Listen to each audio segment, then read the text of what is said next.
Welcome to the Going Green podcast, and today we're going to have our second look at the drought that's going on, and we're asking our question, is our water clock running out? We know various things about water. We know that more than half of the world's population is facing some water scarcity for at least 1 month a year.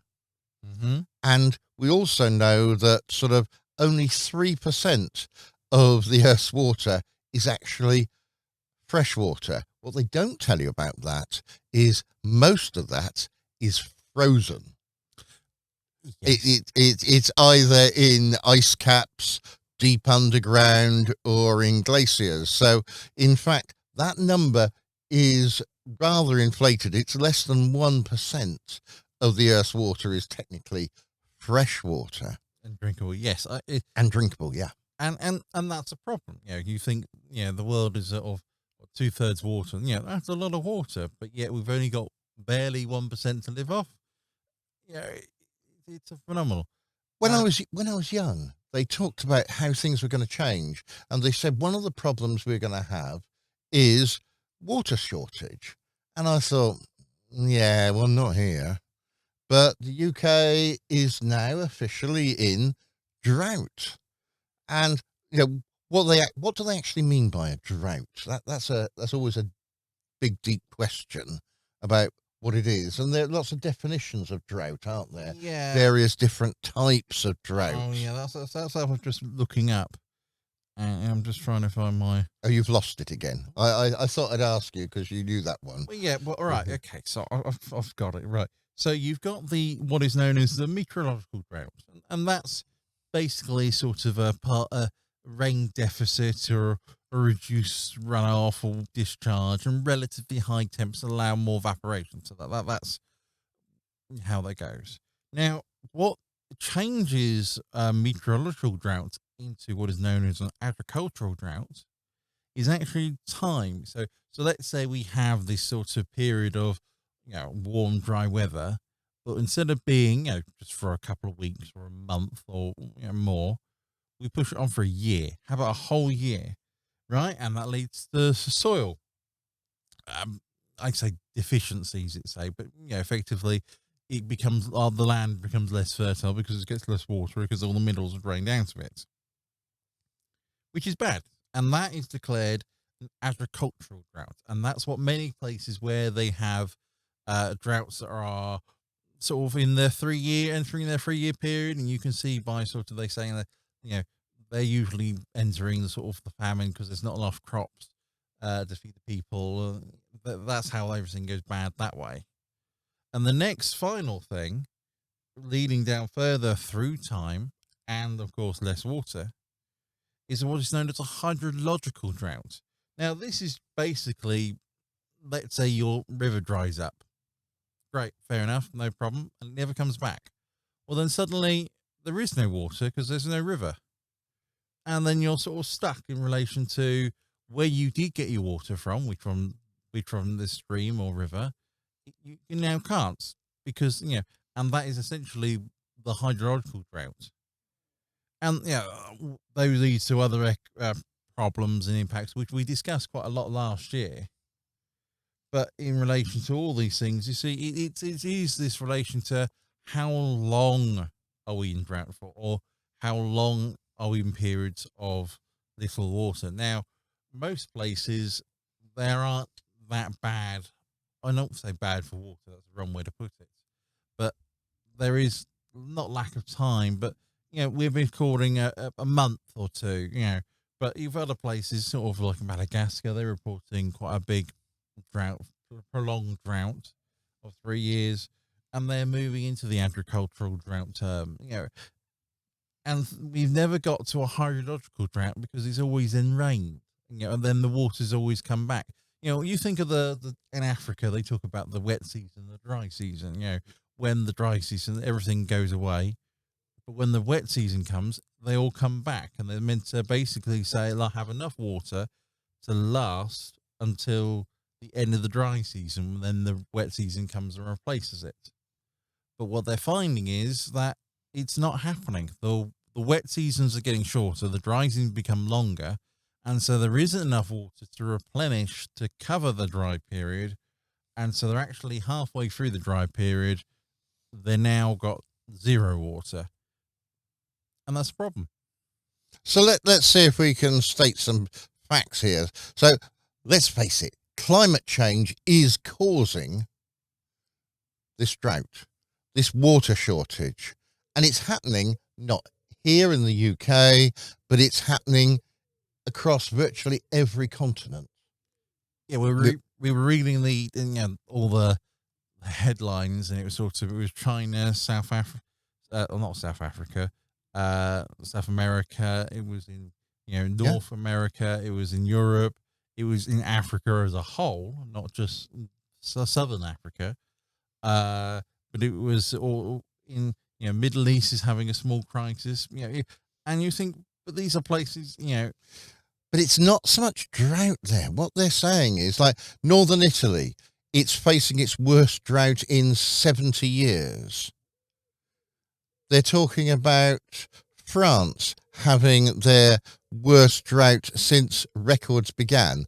I will admit that was about 1953, but they're talking about, the sort of scientists, talking about these droughts being the worst perhaps in 500 years. which is And the problem is that nobody can see anything slightly better for, well, next year. Well, I suppose, are we saying droughts are getting worse, and they're getting worse globally? And I think we are saying that. We're actually saying it is getting worse globally. So I suppose the questions we need to ask is why? The answer to that is probably global warming. But I think it isn't just that. It's agricultural methods. It's also the fact that we are using up more and more water for industry. In the UK, we look at how much water do consumers use and how much does industry use. And, industry can't sort of stop using that because that means that there is no industry. So it falls on the consumer. Can you save water? We have these tubs at the moment, don't we? yes, We haven't got one yet. But we personally haven't got one, but there's so many number of hose pipe bans and all sorts of things, and that's to basically conserve water because, of course, as found in this little report, we found out the UN report, a UN report which was released last week, just after we did the podcast last week, that apparently in 2019 they did a study on the media of the drought in California, because of course California is going through many droughts, and it's almost sort of going to the agricultural hydrological droughts because of the length of time they've taken. Anyway, they said that the increased news stories helps keep or reduces water consumption by about 11 to 17%. Not massive, but it's enough that perhaps it makes a difference. The problem is the news reports when the drought's happening, great, and people conserve water then, only for drought periods. But surely during winter, when we are getting a lot of rain, we're getting reduced rain, that's when we should be worrying. Because, of course, we've seen the future. We know that we've seen a winter, a dry winter, a not so wet winter. And we know that means the aqua is not being filled. And therefore, water conservation should actually start sort of in spring and saying, look, we need to conserve water because we didn't have enough water during the winter. So you're talking about education here. We're talking about generally people not just conserving water in this sort of hosepipe ban in a drought, but can you change your attitudes on water, and can you save water more of the time or all the time? Yeah, and it's really, what lots of people say is a really simple things, a sort of have shorter showers. That will cut down your water. Correct. People typically say, only wash laundry on a full load, or do your dishwasher on a full load. Those help, and they help Absolutely. And one of the major things, of course, why people say you should use a dishwasher instead of hand washing is not because the dishwasher uses less water. It actually reuses the water. It sucks, let's say it takes a bottle of water. It then reuses that same water to clean all the dishes through however long the cycle, as opposed to just pouring in more and draining it all away, because it's trying to be efficient with the water. My washing machine and my dishwasher were chosen because they use the least amount of water and they use a good amount of electricity. They are sort of these A star star star appliances, but not everyone can actually either afford them or choose to use them. We made a conscious decision when we bought them to make sure that they used the smallest amount of water and they had the largest sort of carbon savings, really. Yeah, it's being very ecological in their thinking of energy saving and energy usage and sort of those sorts of things. Yeah, and we chose that because we're able to, whereas other people might not be able to. In relation, they've only got one dishwasher brand or availability one dishwasher, the cheapest one, and so they can't choose. And one of the major things people are talking about, well, if they can't choose, well, then how are they going to save the world? You tell them you need to save water. Well, so I can't. Therefore, who is it whose job is to save water? And that's technically But there are some problems with that. I was looking at the National Drought Group in the UK, and they said in their little figures that by 2050, some of the rivers in the UK could have up to 80% less water in them during the summer than they do now. And I don't think they meant now. I meant probably last year when it was sort of, they were full. And it's going to be 7 degrees hotter. Now, if it's going to be 7 degrees hotter, we're going to drink more water and we're going to want more water and we're going to need to water more plants. And of course, if there is 80% less water, you can see now there's a little crisis coming. Well, yes, this is the whole point about it. It's actually what we've actually got. And the reason we've got a drought is because we actually are wasteful with the water in relation to we've actually got water scarcity problems that hide under things like the label of drought. But it's more common to see we've got these issues of water scarcity. And you think, what do you mean water scarcity? We've got plenty of water here. And the answer is right now. I mean, not necessarily here at the moment in time because we're in a drought, but but it's in relation to generally down in the southwest of England, no, southeast of England, right? We haven't got that much water, whereas other places, let's say like Scotland and Wales and the north of England, they generally have much more water because, of course, it rains more there, and so the answer is now. They've got plenty of water, and down here we haven't. So surely we need to take water from the north, and pump it down south, and that's that. And everybody be hunky dory, right? Well, that's easy for the UK in relation to we've got this north south water. Divide. And it's east west or more. Yeah, because our prevailing weather comes from the west, and if you haven't noticed, there's a flipping ocean there. Yeah, exactly. So you can see, so that's the direction. But let's say you take the continent, say like Italy, right? That hasn't got as much good water. It gets most of its water from the Alps. And unfortunately, if the Alps don't get enough rain or snow, because they rely on snow melt much more, because then if it's hotter, you see less snow forms and less ice. Then they've got a major problem because, of course, as I say, they haven't got much water flowing down.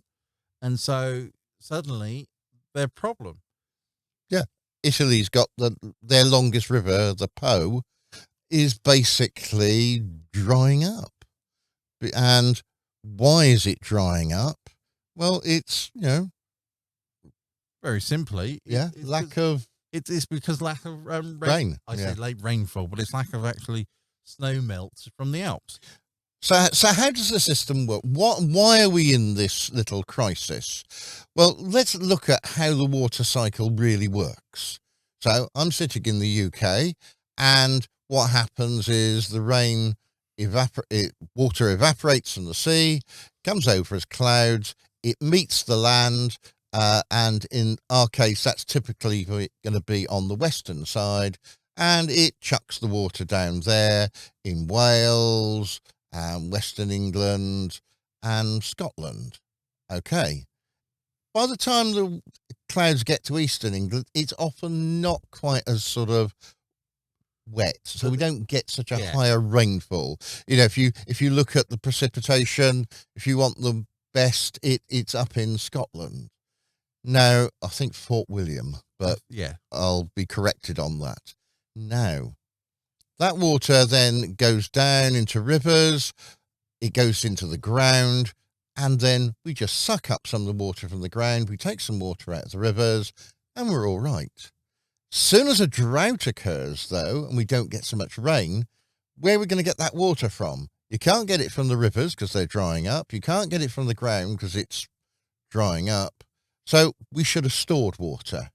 And we do store water in reservoirs, but those reservoirs have gradually been eaten into, and we've been taking more and more water out. So now they're at sort of low levels, sort of 40% of capacity or less. Now the point about all those is that technically, if full, all the reservoirs have enough water to cover us for a period of 5 months. Great. But of course, that's if they're all full.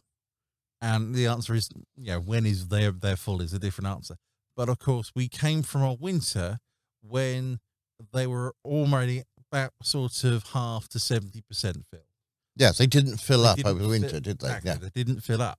And so suddenly they're now consuming effectively half the water. I was interested that some of the reservoirs, their job is actually not to supply water to the people, but they actually then sort of store up water and then they send the water back into the rivers to basically keep the rivers going in the summer so that the wildlife and everything that depends on the river is actually kept going. And that's a jolly good idea. So this is how it works in the UK. We get rainfall and we use it up basically as it comes along. Yes. And when it doesn't come along, that's when we've got a crisis. So the next stage is answering the question, well, what are we going to do about it?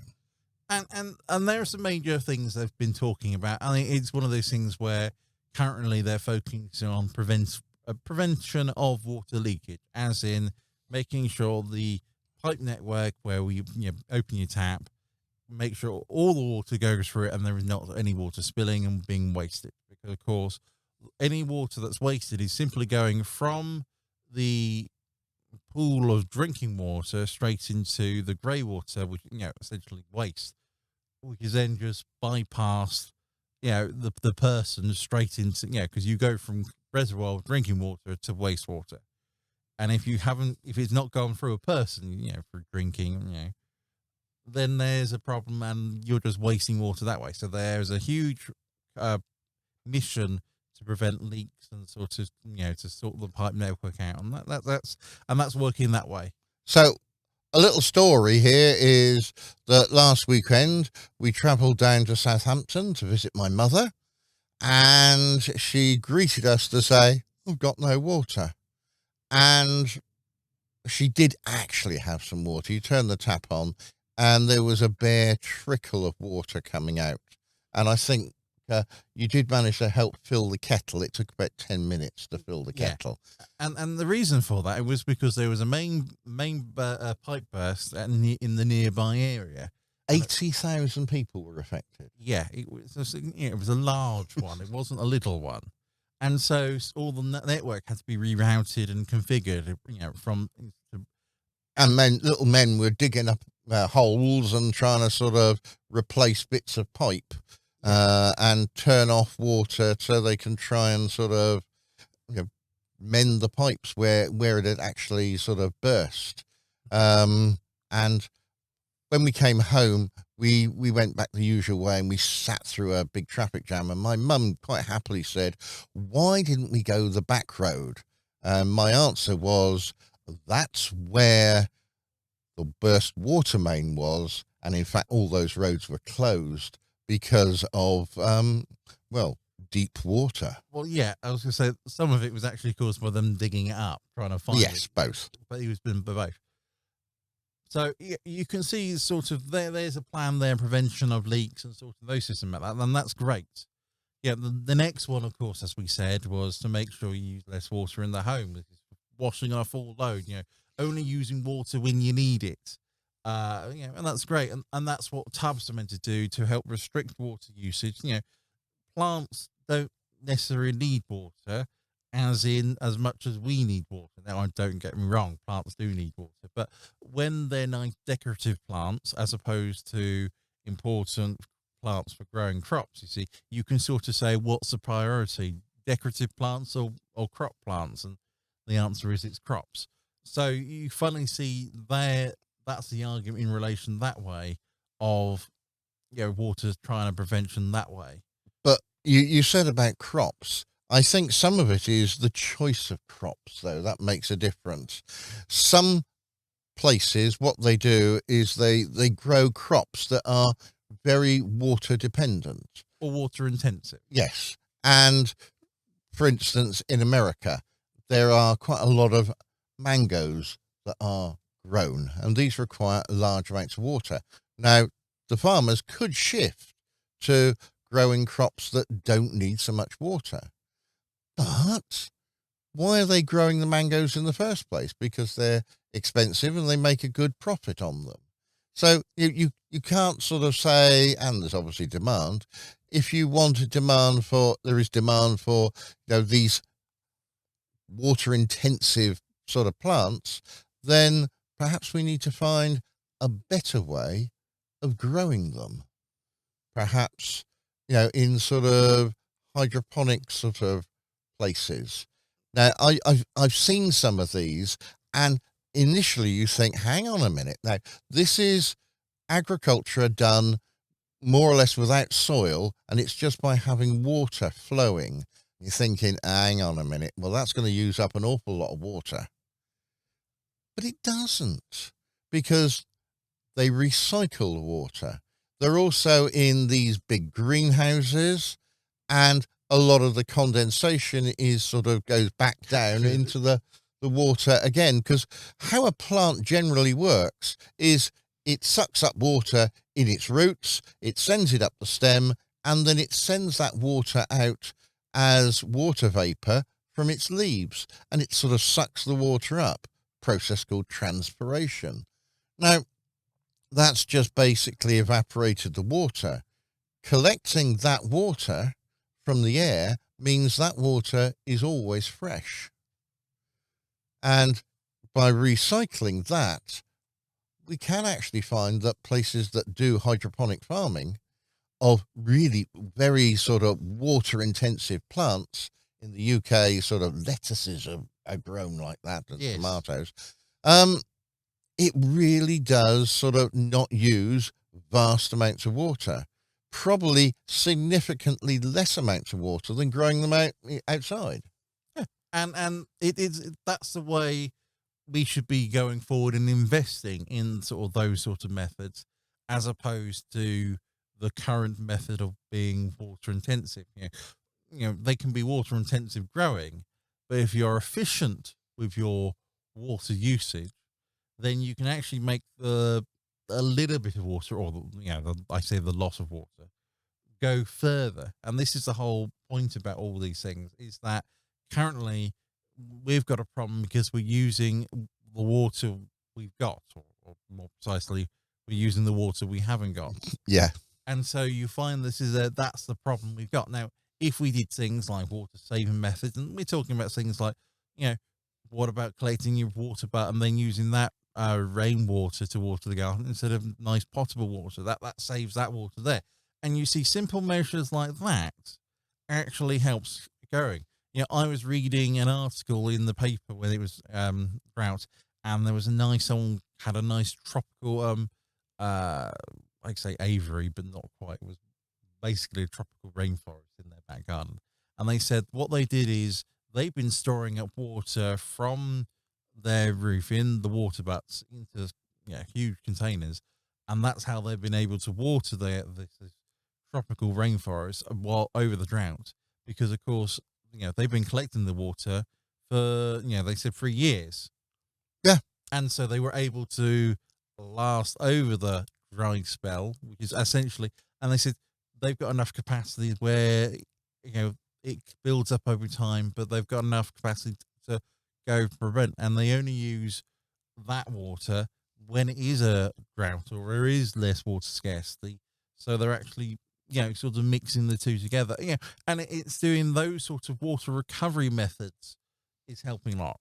Yeah. But of course, the problem is if you haven't got water to recover, then there's the problem, and that's where you're scuppered, and there's no way of bringing in the water to start recovering it. We've got to start thinking about recovering the water now, as opposed to going, the water's gone, where do we go next? Yeah, so solving the drought problem is basically about finding better ways to store water when there is water. We're looking out sort of what's going on, and it's sort of terrific amount of sort of people are running out of water. Why? Because they've got an increasing population, and the increasing population wants to be fed, and that requires water because of the food. The plants require water. They require energy, and that requires water. So we've got more people, more agriculture, more industry. That's more stress on the water. And the only way we're going to solve that problem is by having more water storage. And then people say, well, you can't store water here because this is a nice little valley, but I live here and I don't want you to sort of flood that river valley. That happened in the Lake District just after the war, didn't it? There was a couple. There was lots of projects to do these small things to start making better water storage places because of the expanding population that was going to happen, and they foresaw it. And they made a decision. It was unpopular, but at the same time, you flood a small village to make a large town. And you sort of say, I feel sorry, yes, for the small village, but do I feel sorry that sort of that they did it to make sure I had enough water? And the answer is, yeah. We were looking on the news at a reservoir, and it's now got so low that you can now see some of the hidden structures that were there sort of hundreds of years ago. And someone made a decision to actually store water there, and it works, but it's not very popular. So we've got to try and sort out this water shortage problem so that basically people in this country and other countries don't end up like some other parts of the world having to walk to collect water. We worry about here having your standing pipes, as you like to call them, Paul, the stand pipes, yes. And sort of having to go and sort of carry a container to get water. And you then get some other people, like I was talking to my mother, and she's 90, and she said, well, I could possibly walk to the standing pipe, the standpipe. But she said, I couldn't carry a container with it, and I certainly couldn't carry it back. And I said, don't worry. They do sort out problems like you, and they'll make sure that you have got the water you need as we have a low-flying aircraft going over us. Yes. Right. So we've been looking today at this simple question about is our water clock running out? And the answer, I think, is yes. unless we do something about it. Yeah. And we've got to start doing something about it now. Well, Yeah. technically, we should have already been doing it, but Well, yeah, there's no time like the present to start thinking about saving water for next year. Thank you for listening. You've been listening to the Going Green podcast. Next week, we'll try and move on to a different topic than the drought, but I think the drought's going to be with us for quite a while. And if we need to revisit it with new ideas of things that we can do, then we probably will. But until next time, thank you for listening, and we'll see you next time. Bye-bye. right. Bye.